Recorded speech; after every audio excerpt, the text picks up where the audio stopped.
Bonjour, pardonnez-moi de vous le dire en français, car ici, à Rennes, on parle gallo. Et je voudrais revenir sur une phrase que je trouve merveilleuse et qui a provoqué certains ululements de toutes les autres régions de France.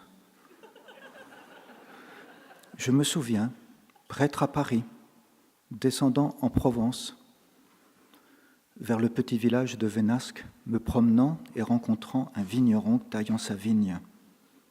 Je le connaissais.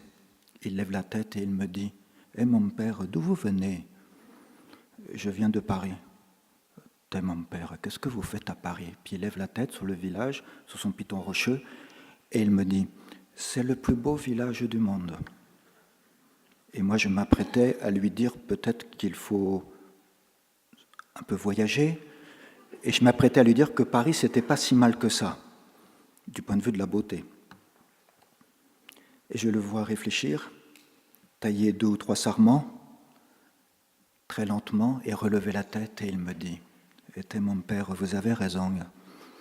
Heureusement qu'il n'y a pas qu'un seul village qui est le plus beau du monde. »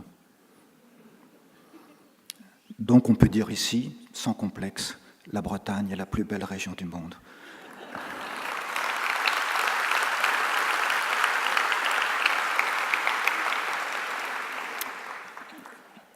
Et contrairement à ce que l'on pourrait imaginer dans un imaginaire complètement débridé, en Bretagne, vous êtes en France. Tout simplement parce que vous êtes au couvent des Jacobins.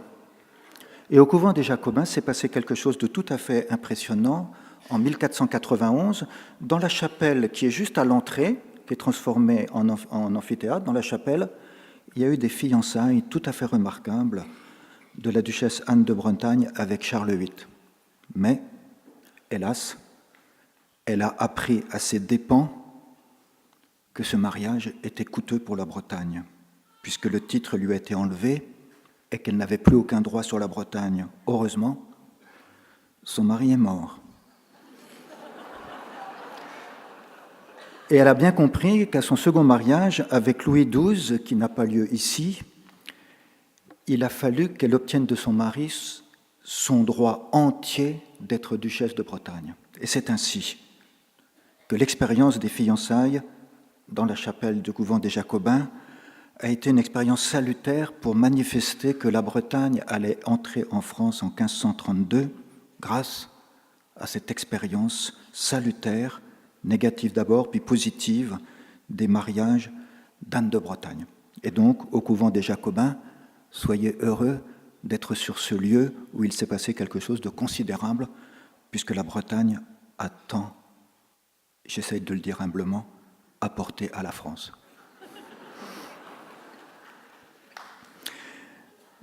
Et je voudrais vous dire aussi une autre dimension de ce lieu qui me semble très importante pour moi, en tous les cas, j'y suis très attaché, car il s'agit d'un jeune qui a reçu une éducation tout à fait remarquable. Un jeune à qui il a été transmis et qui a su donc à son tour transmettre de façon étonnante. Il allait tous les jours à l'église que l'on voit dans le cloître du couvent des Jacobins. Il y a cette immense église Saint-Aubin. Tous les jours, il allait prier là. Il quittait la messe pour aller dans ses ateliers. C'était un ouvrier. Il travaillait dans une imprimerie. Il est mort à 24 ans. Au camp de Mauthausen, le 19 mars 1945, et l'officier de la Gestapo qui l'a vu mourir, qui était le médecin du camp, qui était chrétien, a dit, en le voyant mourir, « J'ai vu le regard d'un saint ». Il s'agit de Marcel Callot, qui est une fierté de la ville de Rennes et une fierté de l'Église, parce que, à son sujet, on m'écrit non seulement d'Allemagne, d'Autriche, de Tchéquie, mais aussi du Burkina Faso, des Philippines, d'Inde, d'Amérique, pour saluer ce jeune comme étant une lumière étonnante dans les ténèbres, une lumière qui a su transmettre la lumière.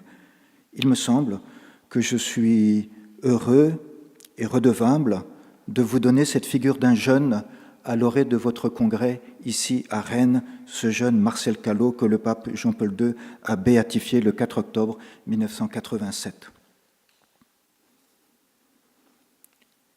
Je suis particulièrement heureux de vous accueillir comme évêque de ce diocèse de Rennes, où je suis arrivé il y a 12 ans, et je me suis laissé conquérir, si je peux dire, par l'âme de la Bretagne, qui peut se caractériser d'un mot, me semble-t-il, encore faut-il bien comprendre ce mot, mais il me semble qu'il y a ici une force étonnante. Quand on habite au bout de la terre et que l'on sait que personne ne viendra jamais nous aider, parce qu'on est précisément au bout de la terre, quand il y a l'épreuve de la mer, qui est souvent la mort, ou l'épreuve de la terre, parce que le climat est difficile, rocailleux, alors on s'assoit, et de toute façon, on prendra les décisions pour résoudre le problème. Et vu de l'extérieur, complètement à tort, par ignorance, on dit que les Bretons sont têtus. Non, ils sont tenaces pour résoudre entre eux les problèmes qu'ils ont à affronter. Et il me semble que cette qualité de force qui est en Bretagne est un exemple, me semble-t-il, par rapport à une société difficile vis-à-vis de l'éducation.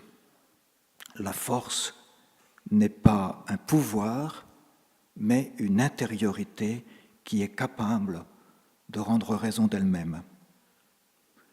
Je suis particulièrement heureux de vous accueillir dans ce territoire breton qui est caractérisé par une certaine force intérieure, tout simplement parce que j'ai conscience que j'accueille ceux et celles qui ont les premiers dans toute société la mission de l'éducation. Vous êtes des parents, et vous êtes des parents caractérisés parce que vos enfants deviennent des élèves de l'enseignement privé et singulièrement catholique. Vous êtes des parents d'élèves. Ici en Bretagne, j'ai découvert dans les multiples établissements et surtout dans les petites écoles à quel point les appels sont extraordinaires pour collaborer dans la confiance avec l'équipe éducative à l'éducation et au rayonnement de l'école, éducation des enfants et au rayonnement des écoles. Oui, la mission des parents est essentielle. Et à cet égard, je voudrais juste vous dire 2 choses qui me tiennent à cœur. Pardonnez-moi d'oser vous les dire, je ne suis pas un congressiste, mais j'ai tellement de joie à vous accueillir ici. Je vous les dis bien simplement. Peut-être faudrait-il que l'appel fasse entendre de façon forte la notion du bien commun qui aujourd'hui est dévalorisée, dont on ne sait plus très bien ce qu'elle recouvre, mais qui a trouvé une définition tout à fait remarquable en 1965 au Concile Vatican II de l'Église catholique et qui a été reprise intégralement tout récemment par le pape François. Le bien commun, cet ensemble de conditions sociales qui permettent tant au groupe qu'à chacun de leurs membres d'atteindre leur perfection d'une façon plus totale et plus aisée. Or, dans ce bien commun, il y a cet ensemble de conditions sociales, et dans cet ensemble de conditions sociales, il y a un élément qui appartient de façon intrinsèque au bien commun et dont on ne parle pas souvent par rapport au bien commun. C'est la force d'être parent. C'est la dimension même de la vocation et de la mission d'êtres humains qui deviennent des parents. Conditions sociales essentielle au bien commun. Et il me semble que si cette notion n'est pas mise en lumière au centre du bien commun, le bien commun devient offshore, artificiel, ne mesurant pas que le principal groupe d'une société qui doit advenir le plus facilement possible et le plus totalement possible à sa perfection, c'est la famille.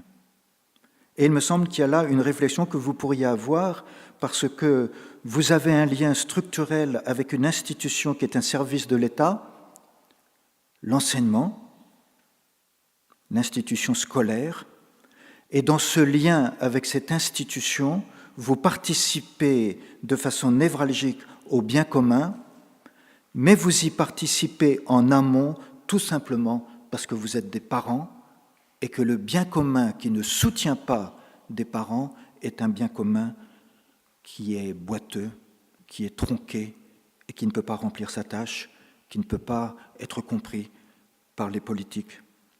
Oui, comment l'appel peut-il réfléchir sur le fait qu'il y a au cœur du bien commun d'une société la dimension intrinsèque et essentielle de la parentalité? Voilà mon premier point que je me permets de vous livrer bien simplement. Vous savez, dans le diocèse de Rennes, c'est la liberté des enfants de Dieu, vous en faites ce que vous voulez. Le deuxième point que j'ai partagé immédiatement avec votre présidente quand elle est venue me voir et que j'ai su que c'était le verbe transmettre. Quel beau verbe! Extraordinaire! Et immédiatement, j'ai pensé à ces deux phrases qui sont dans la Bible judéo-chrétienne. Ces deux phrases sont quand même extraordinaires. Écoutez bien. Qu'as-tu que tu n'aies reçu? Et si tu l'as reçu, pourquoi t'enorgueillir comme si tu ne l'avais pas reçu? Cette phrase est sublime. Qu'as-tu que tu n'aies reçu? Et si tu l'as reçu, pourquoi t'enorgueillir comme si tu ne l'avais pas reçu? Et s'il y a ce verbe de la réception, recevoir, c'est qu'il y a une autre phrase. Je vous ai transmis ce que j'ai moi-même reçu. Je vous ai transmis ce que j'ai moi-même reçu. C'est sûr, nous pouvons tous nous dire cette phrase, qu'as-tu que tu n'aies reçu? Et si tu l'as reçu, pourquoi t'enorgueillir comme si tu ne l'avais pas reçu? Et donc immédiatement vient le verbe de la transmission. Je vous ai transmis ce que j'ai moi-même reçu. Vous aurez peut-être deviné que ces deux phrases sont dites par un homme d'une intelligence supérieure qu'on n'a jamais fini de creuser, qui s'appelle Paul de Tarse, Saint Paul. Mais toute la question, c'est de savoir comment je reçois pour pouvoir transmettre. C'est évidemment tout à fait autre chose que la répétition sommaire de la voix de son maître. Nous ne sommes pas des disques longue durée, des sillons longue durée. Nous ne transmettons pas aveuglément un message qui ne bougerait pas et qui serait transmis de génération en génération, à tel point que ces générations deviendraient de plus en plus sectaires, fondamentalistes et incapables de réfléchir. Dans le fond, la transmission n'est en vérité qu'une appropriation. Il s'agit de s'approprier, grâce à l'intériorité, ce que ma liberté comprend pour pouvoir faire tout à fait mien par moi-même ce que je reçois. Et je vous livre cette pensée toute simple qui m'habite en visitant les écoles, en visitant les collèges et les lycées. Je vous livre cette pensée toute simple. Hier, j'étais dans un collège, je suis resté 4 heures avec les 6e, 5e, puis ensuite les 4e, 3e, et j'ai entendu ces deux questions admirables de deux élèves. À quoi cela sert-il de vivre puisqu'on va mourir? En 4e. Et deuxième question, est-ce qu'il faut croire à ses rêves? Question d'un 5e. J'ai trouvé ces deux questions d'adolescents tout à fait remarquables. À quoi cela sert-il de vivre puisqu'on va mourir? Je ne connais pas l'expérience de cet élève de 4e et je ne sais pas peut-être la situation d'échec ou pas de cet élève de 5e qui me dit « faut-il croire à ses rêves ?» Évidemment, la raison de vivre, c'est de transmettre. Et de transmettre un trésor que l'on porte en ses mains et dans son cœur. C'est parce qu'on a conscience d'un trésor que la vie est belle. Et c'est parce qu'on le porte en soi que la vie est enthousiasmante. Et c'est parce qu'on a compris que la beauté de la vie consiste à transmettre ce trésor que la vie est joyeuse, alors même qu'elle traverse des difficultés. Mais je vous lis simplement cette conviction. Je ne pense pas qu'il faille transmettre parce que ça va mal. Je ne pense pas qu'il faille transmettre parce que nous saurions et les autres ne sauraient pas. Je ne pense pas qu'il faille transmettre parce que sans transmission, ça serait la catastrophe. Et je ne pense pas qu'il faille transmettre parce que ce que nous avons est impérissable et éternel et que c'est ça qui doit durer envers et contre tout, quitte à enfanter une contre-culture. Non, il me semble qu'il faut transmettre parce que la personne à qui je transmets est belle. Plus que cela, est splendide. Elle est elle-même un trésor lumineux. Elle est elle-même digne d'égard presque infini. Elle est elle-même sujette d'un respect qui est indéfinissable, tellement il est grand. Il s'agit de transmettre parce que j'ai en face de moi et à côté de moi, en alliance avec moi, une personne dont la Bible n'a pas trouvé mieux pour la qualifier, dans toute sa grandeur et sa beauté, d'écrire qu'elle est à l'image et à la ressemblance de Dieu. C'est précisément à cause de la grandeur de la personne, de la beauté de la personne, que je fais cet acte de transmission. Parce que cette personne, dans sa beauté, dans sa dignité, dans la conscience qu'elle a d'elle-même, est capable de faire totalement sien le trésor qui est le mien et qui ne m'appartient pas. Et cette personne fera sien ce trésor tout simplement selon sa liberté et sa responsabilité.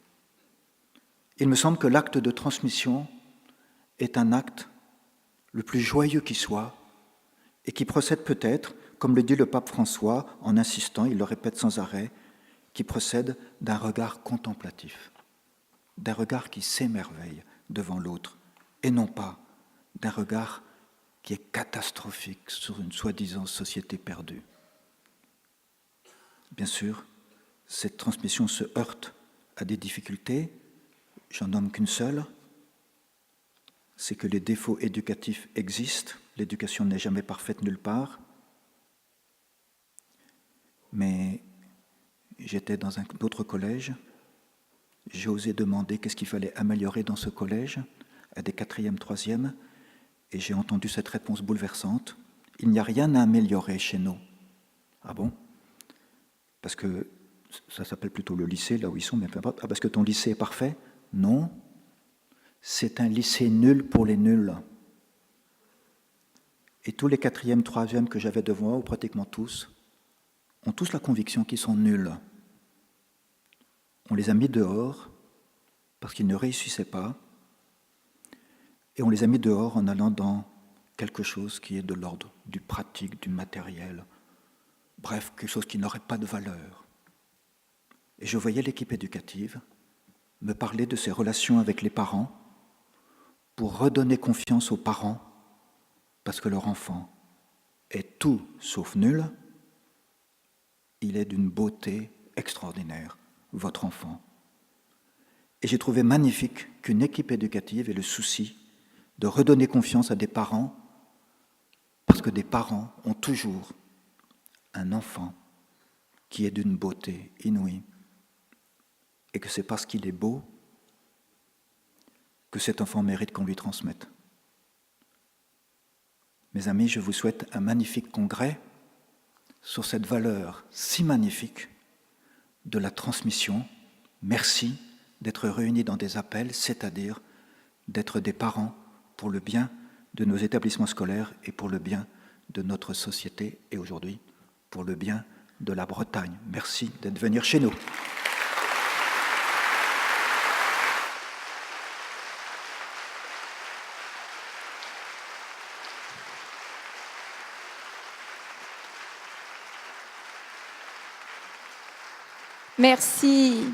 Merci Monseigneur. Je ne doutais pas du message que vous alliez nous transmettre. juste reprendre 3 points très très rapides, mais on a bien entendu d'abord votre accueil en Bretagne, la plus belle région de France, et la force de la Bretagne. J'ai bien entendu également, et je transmets à la future équipe présidentielle, cette notion de bien commun, faire entendre le bien commun. Une belle réflexion, c'est vrai que nous pourrions mener au sein du Bureau national des appels et plus largement dans les appels de France. Et nous aurons, si vous le permettez, Monseigneur Le Borgne, l'évêque référent des appels, qui pourra nous accompagner dans cette réflexion. Et puis, sur la transmission, bien évidemment, nous avions eu cette très très longue conversation, ce très bel entretien pour préparer le congrès. Et moi, je veux juste retenir ce que vous avez dit en toute fin et qui, je crois, va très très bien lancer nos travaux. La transmission, c'est un acte joyeux qui procède d'un acte contemplatif et non pas d'une société perdue. Merci, Monseigneur.